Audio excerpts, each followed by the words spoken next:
दिन बीत रहे थे। विक्रम युग शुरू होने से 543 वर्ष पूर्व ग्रीष्म ऋतु के चैत्र मास का वो 13वां दिन था।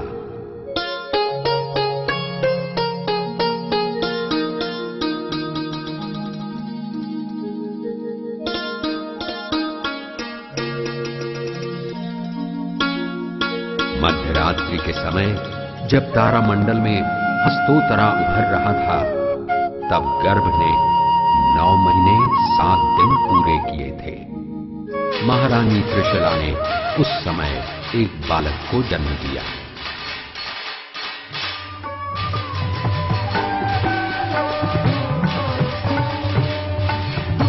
प्रभु का जन्म होते ही देवलोक में इंद्र एवं अप्सराओं के सिंहासन कंपायमान हुए। देव एवं अप्सराएं प्रभु का जन्मोत्सव मनाने के लिए तत्पर हुए। 56 स्वर्गीय अप्सराएं पृथ्वी की ओर आने लगी।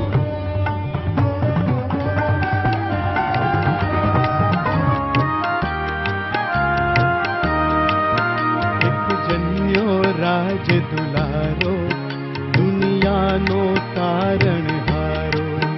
एक जन्यो राज दुलारो, दुनिया नो तारण हारो।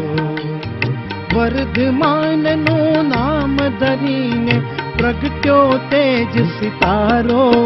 एक जन्म्यो राज दुलारो, दुनिया नो तारण हारो। धान बध्या धरती ना पेटे, नीर बध्या सरबरियाना। चंद्र सूरज ना तेज बध्या ने, संप वध्या सब मानवना। दुख ना दिवसो दूर गया ने, आव्यो सुख नो दाड़ो। एक जन्म्यो राज दुलारो, दुनिया नो तारण हारो। वागे छे शरणाई खुशीनी, सिद्धारथ ना आंगणीए। हेते ही चोळे त्रिशला राणी, वीर कुंवर ने पारणिए। प्रजा बनी आनंद घेली, घर घर उत्सव आयो। एक जन्म्यो राज दुलारो, दुनिया नो तारण हारो। एक जन्म्यो राज दुलारो। दैवी जगत के स्वामी शक्र इंद्र ये जानते थे कि तीर्थंकर ने पृथ्वी पर जन्म लिया है। अन्य देव और देवियों के साथ वे तीर्थंकर के प्रति अपनी श्रद्धा और निष्ठा दिखाने के लिए पृथ्वी की ओर भ्रमण करने लगे। शक्र इंद्र ने 3 बार माता त्रिशला और तीर्थंकर की प्रदक्षिणा की। उनका हृदय निष्ठा से भरा था और उन्होंने बड़े ही भक्तिपूर्ण भाव से तीर्थंकर को नमस्कार किया। तीर्थंकर को मेरु पर्वत पर ले जाने की उनकी मनीषा थी। उन्होंने तीर्थंकर से अनुमति मांगी। तीर्थंकर से अनुमति पाते ही उनके आनंद की कोई सीमा नहीं रही। उन्होंने अपनी दिव्य शक्ति का उपयोग करते हुए त्रिशला को अवसवापिनी निद्रा में गहरी नींद में सुला दिया। महावीर के प्रति निष्ठा की भावना से अभिभूत शक्र इंद्र ने अपनी दिव्य शक्ति द्वारा अपने शरीर से 5 विभिन्न शरीरों का निर्माण किया।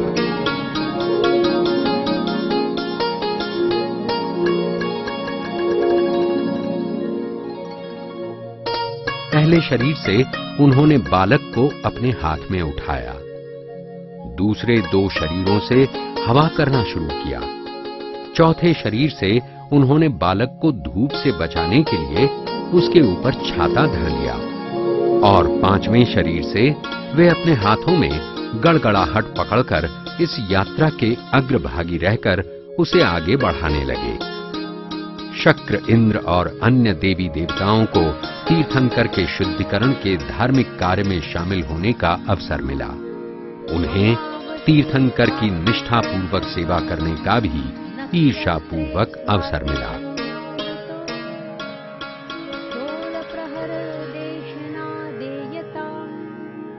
करी पोसहरे सविंदय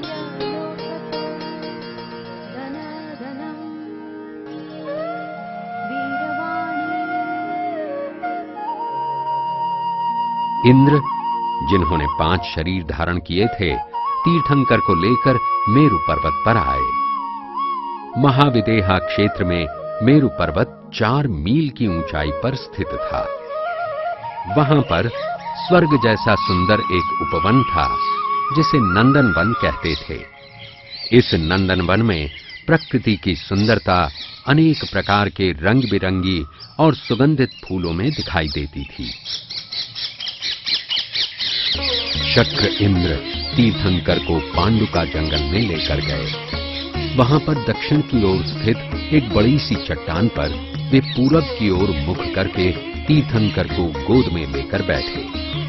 वहां पर सुवर्ण और चांदी के बर्तन भी थे, जिनमें हीरे जड़े हुए थे। इन बर्तनों में तीर्थ क्षेत्रों का पवित्र जल भरा हुआ था और पवित्र नदियों एवं समंदर में मिलने वाली सुगंधित जड़ी बूटियां थीं। ये कितना अद्भुत क्षण होगा, पवित्र क्षण होगा, जब उन बर्तनों से तीर्थंकर की काया पर जल बरसाया जाएगा।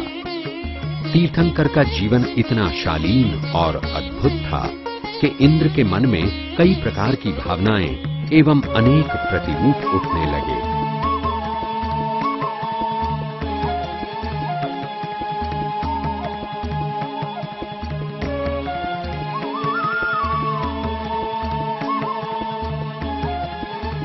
एक बालक होते हुए भी तीर्थंकर को ये तुरंत पता चल गया कि इंद्र के मन में कुछ विचार उठ रहे हैं।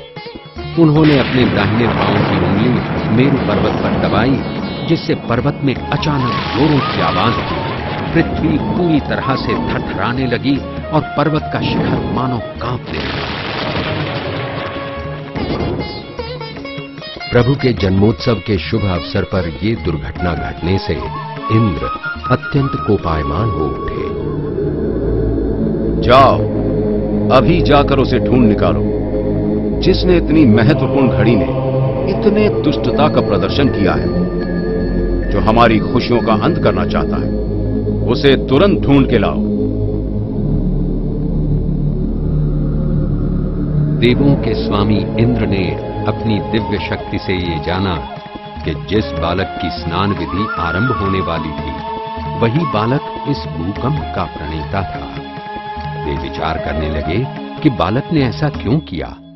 उन्हें ये भी अनुभूति हुई कि वो बालक उनके मन में जागृत हुई भावनाएं जानता था और उसने अपने सामर्थ्य का प्रदर्शन केवल एक उंगली से दिखाया था। हे पूजनीय देव, मैंने आपके सामर्थ्य पर शक किया था। मैंने ये सोचा कि क्या आप एक बालक होकर भी इस पानी के भार को सहन कर पाएंगे, किंतु मैं गलत था। आप में तो इतना सामर्थ्य है कि केवल एक उंगली दबाकर आपने मेरु पर्वत पर भूकंप करवाया। हे पूजनीय देव, मेरी इस गलती के लिए मुझे क्षमा करें। भगवान इंद्र के आदेश पर सारे देव तीर्थंकर पर पवित्र जल बरसाने लगे। गजो भुषो हरिः इंद्र ने स्वयं ही उन पर जल डाला।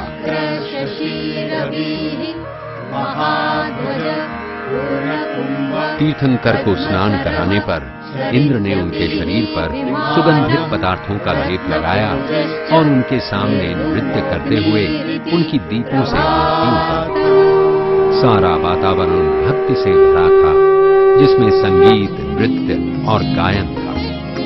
ये सब पूरी रात चलता रहा। अंत में इंद्र बालक को अपने हाथों में उठाकर वापस उसके घर ले जाने लगे। वे क्षत्रिय कुंड पहुंचे और उन्होंने धीरे रथ को त्रिशला के पास लटाया और वे स्वर्ग की ओर रवाना हो गए। महाराज सिद्धार्थ ने इस शुभ अवसर को इतने उत्साह से मनाया कि गरीब लोग अपनी गरीबी भूलकर और कर्जदार अपने कर्ज को भूलकर भक्ति एवं भावना युक्त गीत गाने लगे और पूजा में लीन हो गए।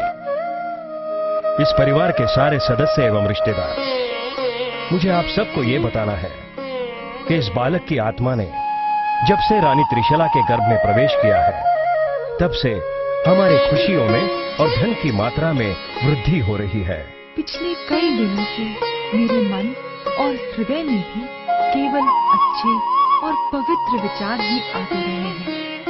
इसलिए क्यों ना हम इसे वर्धमान कहें।